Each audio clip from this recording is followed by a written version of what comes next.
Bien-aimé de Café Évangile, il saisit la main de l'enfant et lui dit « Talita koum », ce qui signifie « Jeune fille, je te le dis, lève-toi ». Aussitôt la jeune fille se leva et se mit à marcher. Elle avait en effet 12 ans. Ils furent frappés d'une grande stupeur et Jésus leur ordonna fermement de ne le faire savoir à personne, puis il leur dit de la faire manger. Tels sont les extraits de l'évangile de ce 13e dimanche du temps ordinaire. Jaïr, le père de cette petite fille que le Seigneur vient de ressusciter, a posé 2 actes de foi en Jésus. Le premier consiste à demander au Seigneur de guérir sa fille malade, mais le second acte demande encore plus de foi. Au cours du voyage avec le Seigneur pour voir sa fille, il reçoit la triste nouvelle que sa fille est morte. Mais la réponse du Seigneur a été de se tourner vers Jaïr et de lui dire « N'aie pas peur, aie la foi ». Il est clair que Jaïr a répondu à ce commandement d'amour par la foi et a cru que le Seigneur pouvait même ressusciter sa fille d'entre les morts. Bien chers amis, le Seigneur n'a pas guéri cette fille pour prouver aux gens désespérés et sans foi qu'il avait tort. Au contraire,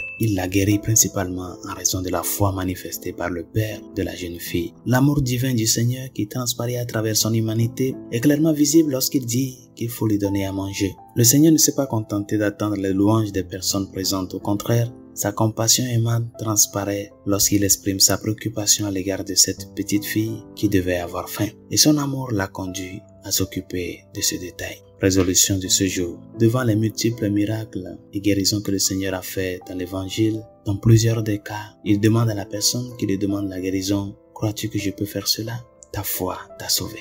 Demande au Seigneur de t'aider à ce que la flamme de ta foi ne s'éteigne pas par les croix, les tempêtes et les difficultés de la vie. Jaïr a cru que le Christ pouvait faire l'impossible. Et c'est cette œuvre de foi qui l'a amené à voir les bienfaits de Dieu dans cet acte de la résurrection de sa fille. Rien n'échappe à notre Dieu. Et comme le Seigneur le dit aux Sadducéens qui ne croyaient pas en la résurrection, le Dieu que nous adorons n'est pas le Dieu des morts mais des vivants. Crois-tu cela? Bonne journée. Dieu vous bénisse.